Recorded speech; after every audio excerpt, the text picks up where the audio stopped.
Okay, good morning. My name is Maria Passalacqua, and we are going to talk about circular economy from data to action.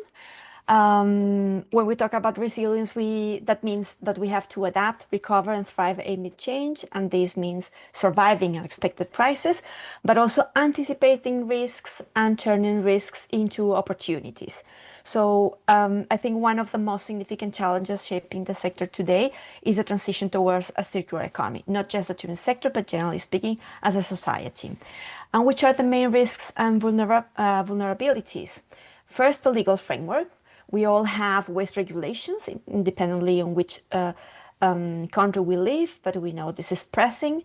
And we also have other specific regulations, as it can be like food waste or electric and electronic waste, single-use plastic restrictions, and others. And companies are also being asked to report to the public administrations on their environmental data, and that it also includes waste. Another risk is cost and savings. The cost savings would be an opportunity. We have increasing waste management tariffs of taxes around Europe. And of course, with the uncertain custom duties outlook, we are also facing the situation that products that were cheaper in the past may get more expensive now. So we have to redefine our scenario. Then, of course, the environmental pressure, climate change, and also the fact that many tourist destinations are harmed by environmental impacts. So they are starting to be less attractive for the tourists, for the tourists. So their sustainability at long term, also as a business, is being in threat. And then, of course, reputation and market. Conscious travelers and society, generally speaking, are increasingly expecting low impact and resource efficient practices from the tourist sector.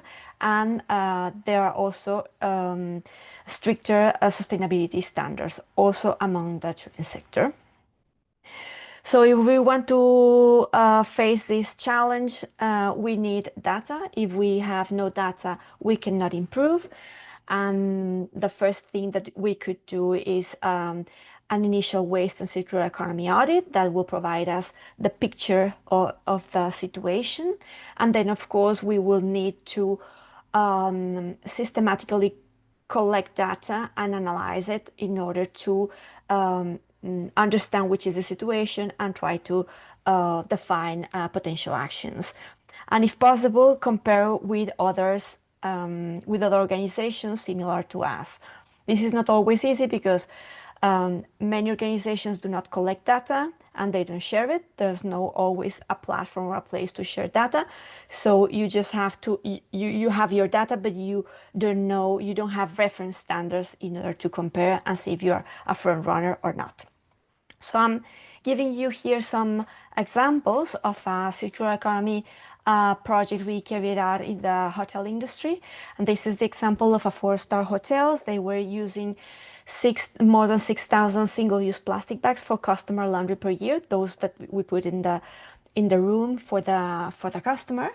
And that meant more than 11 tennis courts. If we place all these plastic bags, plastic is very light, so it were not tons, but if we place all of these, we could cover 11 tennis courts.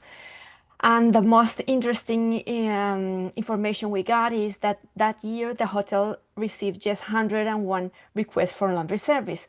So that means that 6,221 bags were not used for their initial established use.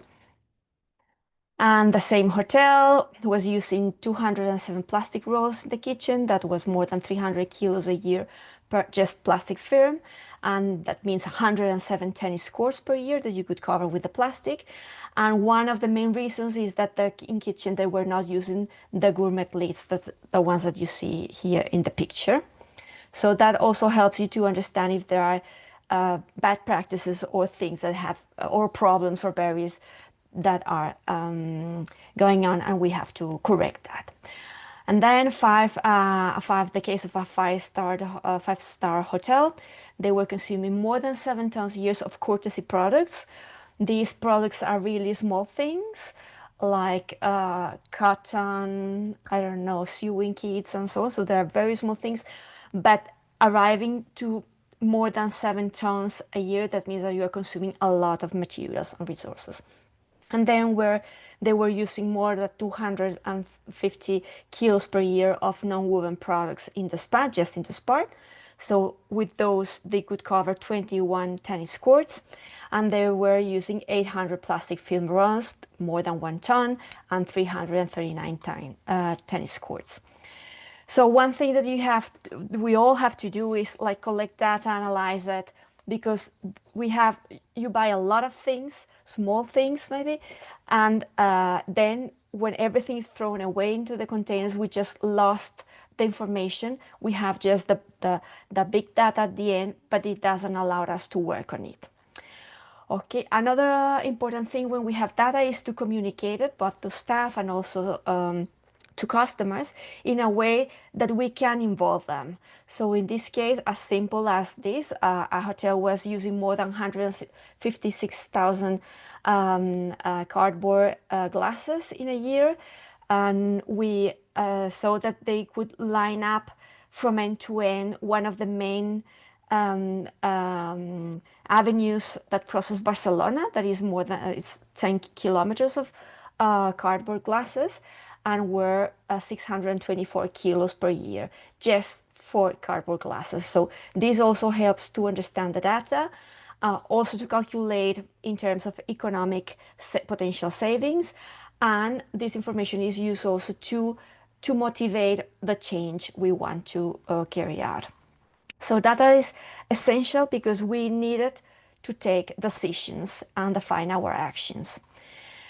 Examples of actions that we carried out within this project. One was try to solve a problem. We need to provide the customer the means to segregate waste in the room, because once the customer puts the waste in a single trash basket in the room, the staff is not allowed to separate it because for occupational and safety risks. So once they put it together, it's impossible to segregate waste. So it was important to put it in the room. And this is something that, for example, in the Mediterranean is not always as common as we expect. The problem is that we didn't want to throw away the trash baskets because there were a lot of them, because the hotel had a lot of rooms. So we adapt the existing bins instead of replacement, and what we created was a sort of pocket made out of reused street banners, the ones we use in the city to promote concerts and events. And we place it into the bin. It was easy to clean, easy to remove and put back again, and with the instructions for the customers to separate different flows of waste. If you don't have this possibility, you can always inform the customer that they could, for example, leave the glass and paper on the table and use the trash bin for other waste like packaging waste, plastic, etc., depending on how you segregate the waste in your country. And then this project, unfortunately, started just the year of the pandemic, so it was not a fortunate circumstance. And we were facing the need to provide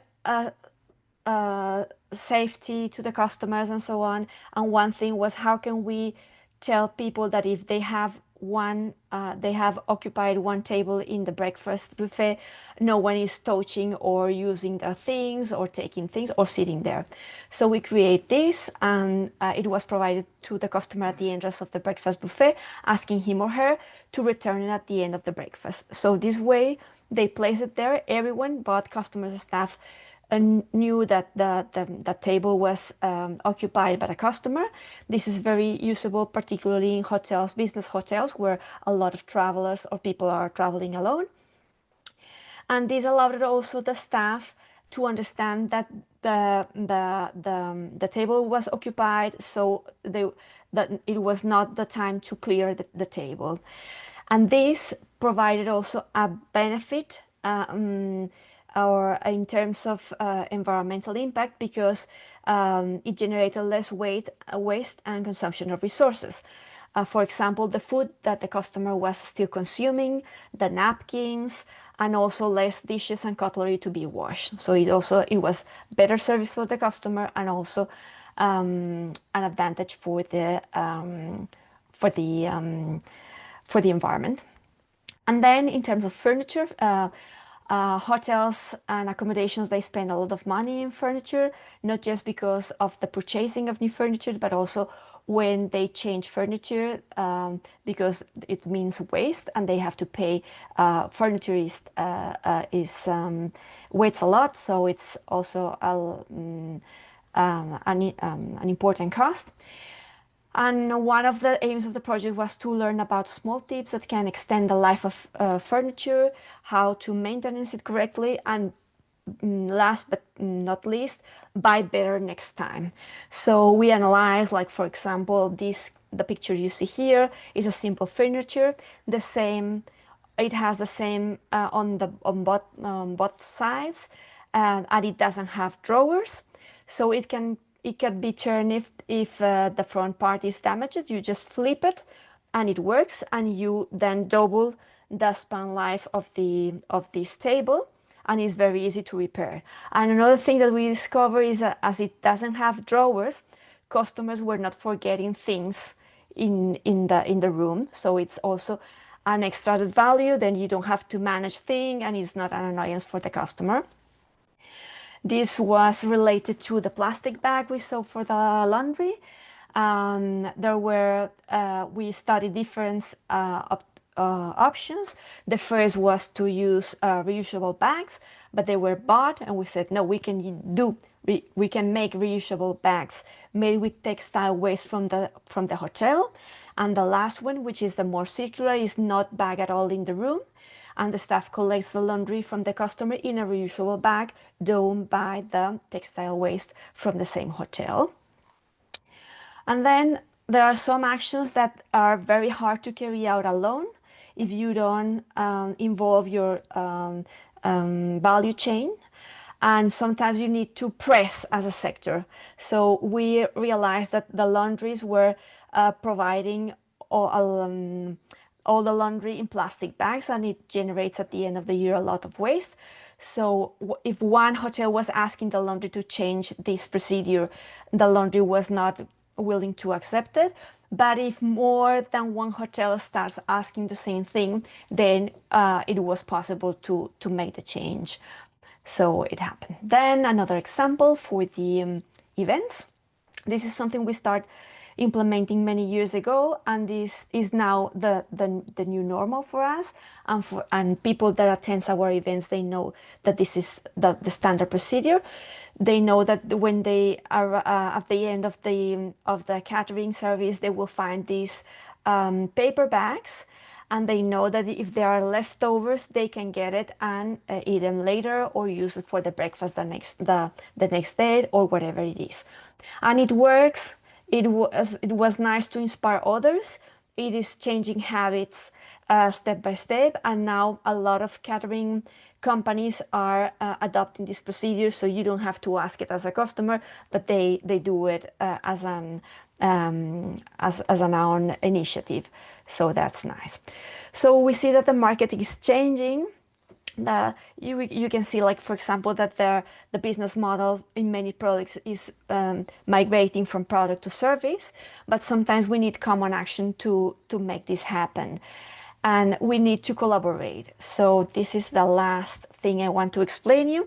We were worried because we know that we all generate a lot of waste, and sometimes it's inevitable.